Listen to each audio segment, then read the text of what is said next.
Dans cette partie du livre Synthèse du yoga de Sri Aurobindo, l'auteur explore les différents plans d'existence et la façon de les naviguer dans le cadre de la pratique du yoga intégral. Contrairement à d'autres formes de yoga qui se concentrent sur le retrait du monde, le yoga intégral reconnaît l'importance de comprendre et de maîtriser les différents plans d'existence afin de manifester la conscience divine dans le monde. L'auteur explique que, traditionnellement, seule la connaissance des deux plans principaux, le mental et le spirituel, est nécessaire pour émerger dans le Brahman, mais dans le yoga intégral, il est essentiel de reconnaître et de naviguer à travers les divers plans d'existence. Cela nécessite de comprendre les pouvoirs et les dangers associés à chaque plan, et de les surmonter pour manifester la conscience divine dans le monde.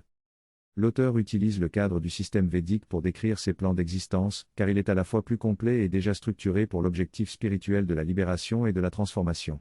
Il explique que chaque plan d'existence est caractérisé par les trois éléments constitutifs de l'existence, l'être, la conscience et la force vitale.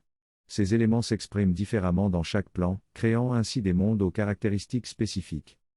En résumé, cette partie du livre explore la nécessité de comprendre et de naviguer à travers les différents plans d'existence dans le but de manifester la conscience divine dans le monde. L'auteur utilise le cadre védique pour décrire ces plans et explique comment chaque plan est caractérisé par les éléments constitutifs de l'existence. La force de la conscience est perçue à travers les processus de la nature et la recherche du plaisir à travers les sens. Cependant, ces aspects sont constamment entravés par la rigidité de la matière. Cela limite notre capacité à expérimenter pleinement la réalité. Cependant, il est souligné que si ces forces sont liées, le but du monde physique est de les libérer. La relation entre la matière et la vie est différente dans le monde de la vie, où la vie détermine la forme plutôt que l'inverse. Cette liberté permet à la force vitale de se manifester de manière fluide et de créer de multiples variations dans son jeu. Cela crée des sous-plans dans le monde de la vie qui ne sont pas visibles dans le monde physique. Dans le monde physique, l'expérience objective est possible en raison de la rigidité de la matière, ce qui permet à tous de percevoir un objet de la même manière. Cependant, dans les mondes supérieurs, chaque individu expérimente de manière subjective en fonction de sa propre conscience. L'expérience objective partagée n'est limitée qu'au monde physique. Lorsque la réalité suprême se manifeste dans la matière, nous sommes capables d'expérimenter des aspects de cette réalité de manière collective et objectivée. Cela nous donne la possibilité de partager une expérience commune même si chacun l'aperçoit, de manière subjective. Ce sont des idées importantes à retenir pour comprendre la nature de notre expérience dans le monde physique. Selon le texte, le monde physique est considéré comme le domaine le plus exceptionnel pour l'expérience d'une évolution en cours et la manifestation de la divinité. Rien d'autre dans le cosmos ne permet une telle expérience. La vitalité du monde est décrite comme ayant plusieurs gradations qui se fondent les unes dans les autres, créant ainsi différentes possibilités d'expérience. Le désir est la force motrice de ce monde, mais il crée à la fois des possibilités d'immense plaisir et d'énormes souffrances. Les plus hautes expériences religieuses sont souvent limitées au domaine vital, et même les cieux les plus élevés des religions appartiennent toujours à ce domaine plutôt qu'au domaine spirituel pur. De nombreux phénomènes associés à la spiritualité peuvent être une exploration des niveaux supérieurs de la vitalité, masquant ainsi la véritable dimension spirituelle. Il est donc important de prendre conscience de cela. Les déités et les représentations spirituelles ont souvent une existence sur tous les plans, y compris le plan vital. Cependant, ces représentations sont limitées et doivent être considérées comme des portes d'entrée vers des aspects divins plus complets et libérés. Il est également important de noter que ces déités et représentations peuvent entrer en conflit les unes avec les autres sur le plan vital. L'objectif est donc de pouvoir discerner et se libérer de ces limitations pour accéder à une véritable dimension spirituelle et cosmique. Dans cette synthèse, il est expliqué que pour comprendre pleinement les aspects de la divinité, il est nécessaire de les voir comme des points d'entrée vers l'unité de la conscience divine. Le yoga intégral enseigne de ne pas s'arrêter à la concentration sur l'unité, mais de persévérer pour atteindre la manifestation complète de toutes les puissances et aspects en harmonie. Une anecdote raconte comment la mère a créé un monde de déités du surmental pour obtenir leur coopération, mais Serinder a finalement décidé de dissoudre cette formation afin de viser directement la supramentale et d'éviter de rester bloqué dans ce stade intermédiaire. On explique ensuite que le monde physique est une projection du monde vital, et que la conscience vitale est la base sur laquelle le monde physique est construit. On comprend ainsi la clé de la matérialisation. Enfin, on aborde brièvement le monde mental qui guide l'énergie vitale, et il est suggéré de se pencher sur cette relation plus en détail pour mieux comprendre les phénomènes tels que la transmutation de la matière. Le flux d'énergie est le modèle qui se matérialise dans la matière physique, répondant ainsi à une gradation de réponse.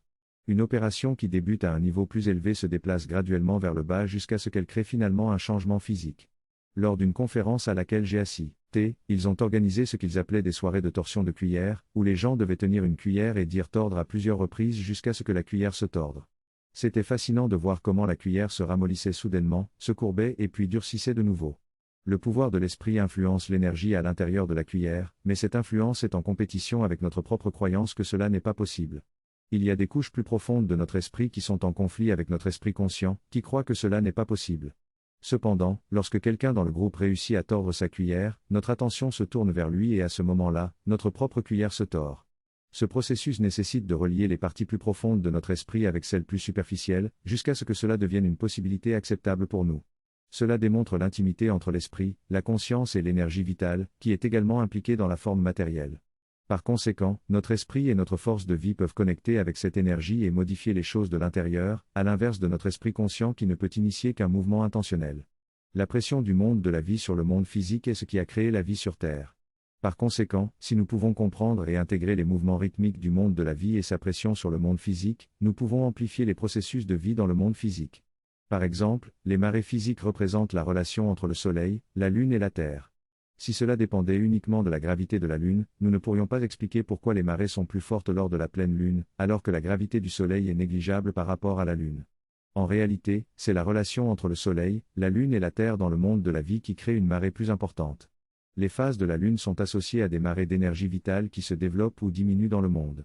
En comprenant ces mouvements, nous pouvons planter une graine lors de la montée de la Lune pour qu'elle reçoive une plus grande quantité d'énergie vitale et ainsi pousser plus rapidement et en meilleure santé. Il y a de nombreuses traditions anciennes qui étaient basées sur ces marées, reconnaissant l'influence des marées lunaires et solaires sur différents aspects de notre être, en utilisant cette influence sur le monde physique. Finalement, il est possible de manipuler consciemment le flux d'énergie vitale sur un objet matériel pour modifier ses caractéristiques physiques. Ce principe est à la base de toute la science de l'occultisme. Lors d'une conférence sur la guérison énergétique, j'ai tenté de présenter la perspective yogique sur la relation entre la conscience, la matière et la vie. On m'a alors posé la question de savoir s'il était possible de modifier consciemment le comportement ou les caractéristiques d'un objet matériel en intensifiant le flux d'énergie vitale sur cet objet. Dans ce passage, l'auteur soulève l'importance de comprendre la relation complexe entre le monde mental, le monde physique et le monde de l'énergie. Il explique que la guérison spontanée peut se produire même sans intention consciente, car il existe différents types d'intentions, qu'elles soient individuelles, subliminales, de l'âme ou collectives. L'auteur aborde également la question fondamentale de la connexion entre l'énergie, l'esprit et la matière, soulignant que c'est la clé pour le futur de la technologie. En comprenant cette interface, il serait possible d'utiliser la force vitale et l'esprit pour opérer sur la matière.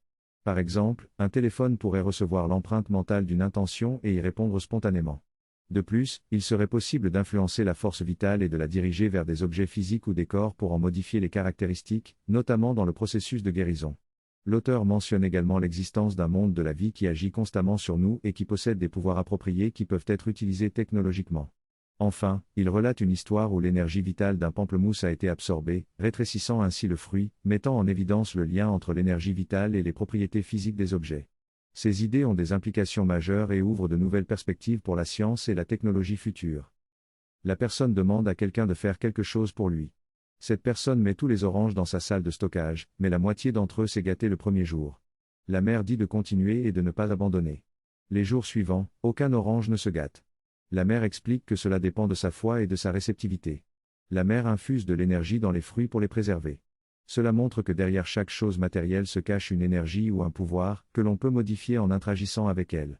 Cela s'applique aux êtres vivants ainsi qu'aux objets physiques. Les résultats obtenus par manipulation des objets physiques modifient ensuite le monde de la vie et produisent des changements dans notre réalité.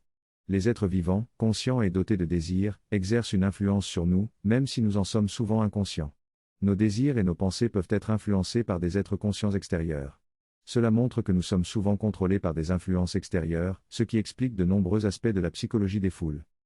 Il s'agit ici d'une discussion sur l'influence des énergies sur le comportement humain. L'auteur souligne que lorsqu'une foule de personnes se comporte de manière coordonnée, sans qu'il y ait une influence les unes sur les autres, cela est dû à une énergie vitale qui les anime et les aide comme un seul organisme. Cela montre la facilité avec laquelle l'humanité peut être influencée, tant positivement que négativement, et notre vulnérabilité face aux énergies et influences invisibles. L'auteur mentionne également que mettre un criminel en prison permet de contenir ses énergies négatives, tandis que l'exécution les libère, pouvant influencer une autre personne à commettre le même crime. Il met en garde contre les activités qui invoquent de telles énergies, comme certaines musiques ou lieux, car elles peuvent entraîner une forme subtile de possession et nous rendre vulnérables à des impulsions désirantes. Les pouvoirs et influences dont il parle sont des états de conscience vivants, qui peuvent créer des influences sur les gens, comme on peut le voir dans des centres commerciaux où certaines boutiques attirent plus de clients en raison de l'énergie qu'elles dégagent. L'auteur conclut en soulignant qu'il est important de comprendre ces réalités subtiles pour éviter les dangers qu'elles peuvent représenter. La personne qui a écrit le texte explique que lorsqu'elle entre dans un magasin, elle ressent une énergie attrayante qui l'incite à acheter. Elle reconnaît que cette énergie peut être construite consciemment ou inconsciemment par les commerçants pour encourager les achats impulsifs. Elle souligne également que ces influences énergétiques peuvent avoir une vie propre et rester dans un lieu même si le magasin change de propriétaire. Elle explique ensuite que dans certaines traditions, comme la Kabbale, les êtres humains peuvent établir des relations avec des puissances de l'univers, soit en les maîtrisant, soit en les surmontant pour évoluer spirituellement.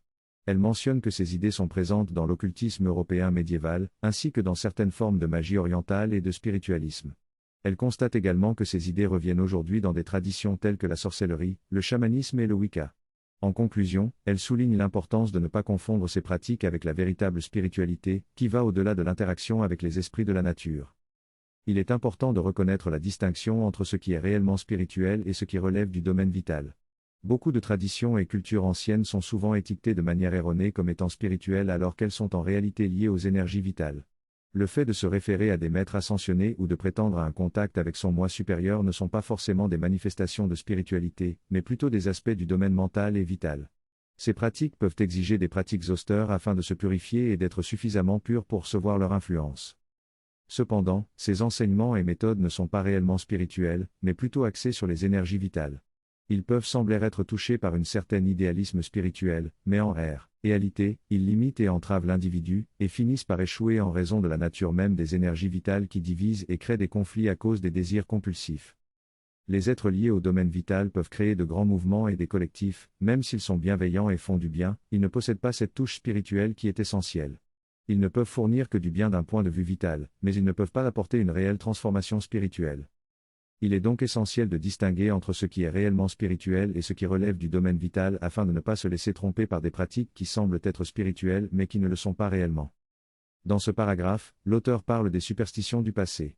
Il souligne que derrière ces superstitions, il y avait en réalité des vérités ou des principes que les gens ne comprenaient pas. Ces croyances ont été obscurcies par des explications fausses et des interprétations déformées. L'auteur fait également référence à une conférence récente où des scientifiques tentent de découvrir des phénomènes paranormaux à l'aide de mesures scientifiques. Ils ont fait des expériences fascinantes sur des personnes ordinaires montrant des capacités de guérison, de prémonition, et d'autres influences sur les plantes et les objets. Ils ont même découvert des marqueurs génétiques liés à des pouvoirs psychiques. Cependant, l'auteur souligne que cette approche exclusivement matérialiste limite la compréhension de l'expérience spirituelle. Il soutient que la conscience est la force motrice derrière l'évolution et l'involution de la matière et doit être prise en compte dans les expériences scientifiques. Ainsi, l'auteur propose une perspective yogique qui distingue la conscience impliquée de la conscience évoluée. Cette distinction est essentielle pour concevoir des expériences appropriées et comprendre les différentes gradations d'énergie qui influencent les phénomènes paranormaux. L'intervention souligne que l'énergie et la conscience peuvent avoir différentes intensités selon les contextes. Il est important de distinguer ces différentes gradations d'énergie et de conscience lors de la conception d'expériences scientifiques. La science actuelle est encore influencée par une vision matérialiste qui considère la conscience, l'énergie et la matière comme une réalité monotone et plate, mais une perspective plus complexe est nécessaire pour développer une science future intégrant tous ces domaines. Le yoga traditionnel offre des premiers principes communs à la physique, à la chimie, à la biologie, à la psychologie, à l'occultisme et au domaine spirituel, ce qui constitue une réalisation remarquable. Il est suggéré de s'inspirer de ces connaissances yogiques pour enrichir la science actuelle et ouvrir la voie à une science future. Cette relation entre énergie et conscience est révélée à travers divers plans et influences qui agissent sur nous, et pourtant nous en sommes souvent inconscients. La raison en est similaire à celle qui nous empêche de percevoir la vie intérieure de notre voisin, bien qu'elle exerce une influence occulte sur nous. Le texte soulève le fait que nous ne sommes pas conscients des difficultés que peuvent traverser les personnes qui nous entourent. Les apparences peuvent être trompeuses car même si quelqu'un sourit, il peut être en proie à une profonde dépression ou à des conflits intérieurs. Nous sommes aveugles à cela car nous nous concentrons uniquement sur l'apparence extérieure. Il est important de reconnaître que la vie intérieure des autres est aussi riche et complexe que la nôtre. Nous devons être conscients que les pensées et les émotions des autres exercent une influence constante sur nous, et que nous pouvons même être affectés par des énergies négatives provenant de notre environnement. Par conséquent, il est essentiel de développer notre sensibilité afin de détecter ces influences et de créer notre propre bulle de protection. De plus, nous sommes tous connectés à un champ mental collectif, qui influence tous les individus et qui est également influencé par eux. Cela est démontré notamment par des expériences scientifiques mesurant l'alignement des pensées et des émotions collectives à certaines périodes, comme le passage à la nouvelle année. Cela montre que les champs mentaux et vitaux ne sont pas séparés du monde physique, mais font partie d'un continuum. Ainsi, nous devons être conscients de l'impact de notre pensée et de notre émotion collective sur notre environnement. Dans ce texte, l'auteur explique que l'humanité est influencée par des énergies cosmiques et des alignements planétaires. Il compare cette influence à des ondulations qui se propagent à travers la conscience collective de l'humanité. Par exemple, lorsque la planète Mercure entre en rétrogradation, l'intellect discriminant des individus s'affaiblit et les comportements irrationnels augmentent. De plus, l'auteur mentionne qu'il existe une corrélation entre les éruptions solaires et l'augmentation des crimes et des accidents humains. Il souligne que nous sommes souvent inconscients de ces influences, car nous vivons principalement dans notre corps physique et n'utilisons que nos sens corporels. Cependant, ces influences sont également présentes dans les autres couches de notre être, telles que le mental et la vie subtile, qui jouent un rôle dans notre comportement. L'auteur suggère d'être conscient de ces autres dimensions de notre être pour mieux comprendre notre propre conscience et notre relation avec les autres. Dans ce passage, l'auteur parle de l'importance de développer notre conscience des différents plans de l'existence afin de pouvoir vivre une expérience de vie plus complète. Il explique que notre concentration excessive sur le monde physique nous rend aveugles aux autres réalités subtiles qui nous entourent. Selon l'auteur, si nous pouvions utiliser nos sens subtils pour interagir avec ces plans, nous pourrions vivre une expérience aussi vivide que celle que nous ressentons dans le monde physique. Il souligne également que notre vie physique est souvent réduite et limitée à la matérialité, nous empêchant de percevoir la force vitale, l'imprégnation mentale et la présence psychique qui anime chaque être et chaque chose. L'objectif du yoga, selon l'auteur, est de nous rendre progressivement conscients de ces couches subtiles de notre corps et de notre esprit, et d'ouvrir ainsi la porte à une plus grande maîtrise de soi et à une réalisation spirituelle. En devenant conscients de ces aspects subtils de nous-mêmes, nous pouvons également être plus réceptifs aux influences spirituelles supérieures. L'auteur souligne que pour que ces influences supérieures puissent influencer notre vie quotidienne, il est important que nous ayons d'abord un véhicule réceptif et stable à travers lequel elles peuvent s'exprimer. Cette prise de conscience et cette organisation des différents niveaux de notre être permettent à la conscience spirituelle de se manifester et de nous libérer progressivement. En conclusion, l'auteur réaffirme l'importance de développer notre conscience des plans intérieurs de notre être, ainsi que de comprendre et d'interagir avec les autres et l'univers dans son ensemble. Il suggère que la réalisation de soi se réalise par la création d'une ligne de continuité de la conscience entre le plan physique et le plan spirituel, et aspire à une conscience universelle qui incarne pleinement notre potentiel. L'orateur aborde l'importance de limiter son exposition à certaines influences négatives, notamment le cinéma et la télévision. Il explique que ces médias ont un pouvoir hypnotique sur notre esprit et que nous absorbons inconsciemment les expériences qu'ils nous montrent. L'orateur fait référence aux précautions prises dans l'ashram de la mère pour protéger les enfants de telles influences. Il souligne également l'impact que les événements et les nouvelles négatives peuvent avoir sur l'état énergétique collectif d'une ville ou d'un pays. Il mentionne l'exemple d'un match de cricket dans une ville où même les gens qui ne sont pas présents peuvent ressentir l'excitation dans l'air. De même, les nouvelles négatives peuvent influencer l'état d'esprit d'une nation entière. L'orateur évoque ensuite l'effet addictif de la télévision, soulignant comment le simple fait d'avoir le câble branché peut diffuser une certaine énergie dans notre espace personnel. Il partage son expérience personnelle de déconnexion du câble pour mettre fin à cette influence addictive.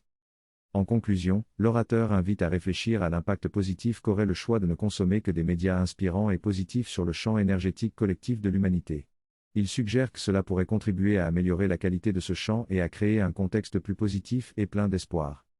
Il est important de considérer les possibilités supérieures et d'être ouvert à elles afin de les précipiter plus rapidement. Si notre champ mental collectif est axé sur l'idée que les choses vont empirer, cela empêche l'entrée de nouvelles possibilités. Il est temps de se tourner vers des perspectives positives, de les invoquer et de les intégrer dans notre communauté, dans nos vies personnelles et dans nos maisons. Il est important d'être conscient des influences négatives, mais plutôt que de les combattre, renforcez votre aspiration positive. Les formules simplistes, comme offrez-le à la mer, peuvent être mal interprétées et mal utilisées. L'offrande doit être suivie d'actions concrètes pour résoudre les problèmes et changer notre réalité. Les affirmations positives sont utiles, mais elles doivent être suivies d'actions concrètes. Une perspective positive ne signifie pas ignorer le négatif, mais plutôt l'utiliser pour atteindre des résultats positifs. Dans cette discussion, il est souligné qu'il faut faire attention à ne pas tomber dans une interprétation erronée des messages spirituels. Il est mentionné un exemple où des personnes ont pris un message de la mère comme une formule simple pour atteindre le bonheur et la spiritualité. Cependant, cet exemple doit être replacé dans son contexte spécifique, où Champak Lalji, qui était constamment aux côtés de la mère et subissait une intense influence de sa force spirituelle, se plaignait du manque de temps pour méditer et se développer personnellement. La mère lui répondit simplement de rester simple, heureux, tranquille, de faire son travail du mieux possible et de se souvenir d'elle. Cependant, ces paroles ne doivent pas être interprétées comme une méthode de spiritualité applicable à tous, mais comme une réponse spécifique à la situation de Champak Lalji. L'auteur met ensuite en garde contre le danger de prendre des enseignements spirituels de manière simpliste et ascétique, déchargeant ainsi les individus de toute responsabilité pour leurs actions. Il souligne que l'attrait pour ces enseignements simplistes réside dans le fait qu'ils enlèvent le fardeau de la responsabilité individuelle. Cependant, il rappelle que l'ascétisme et la souffrance passive ne sont pas la véritable essence de la spiritualité, mais une déviance de celle-ci. Il souligne que la plupart des exemples spirituels historiques sont marqués par l'ascétisme, et insiste sur la nécessité de discerner soigneusement le véritable contenu spirituel de ces exemples. En conclusion, l'auteur met en évidence l'importance de se libérer des valeurs ascétiques étroites lors de l'étude des enseignements spirituels, afin de développer une conscience affirmative qui cherche à réaliser le divin dans la vie et la matière. Il recommande de lire les textes de Sri Aurobindo dans leur intégralité afin de comprendre et d'incarner pleinement cette vision de spiritualité affirmée. Dans cette analyse, l'auteur souligne l'importance d'une vision esthétique et positive de l'art cinématographique pour favoriser notre croissance et notre éveil spirituel. Il mentionne que la mère avait en tête la création d'un studio de cinéma à Auroville, mais le projet n'a pas abouti. Il fait également référence à l'utilisation des médias comme le téléphone portable pour notre évolution spirituelle. L'auteur souligne que la résistance du vieux monde crée une pression qui peut soit provoquer un changement, soit briser ce qui résiste. Il nous encourage à être vigilants et à distinguer ce qui appartient à l'ancien monde de ce qui appartient au nouveau. Il souligne également la nécessité de s'opposer à la culture axée sur les désirs et de construire une culture basée sur la spiritualité. L'auteur souligne que le yoga consiste à manifester des vérités divines face à de puissantes forces organisées. Il explique que même si l'attaque est d'ordre psychologique, elle peut être tout aussi puissante et qu'il faut agir, tout en conservant une base d'égalité. Il mentionne que les forces évolutionnaires sont moins organisées et plus passives en raison de leur sensibilité accrue.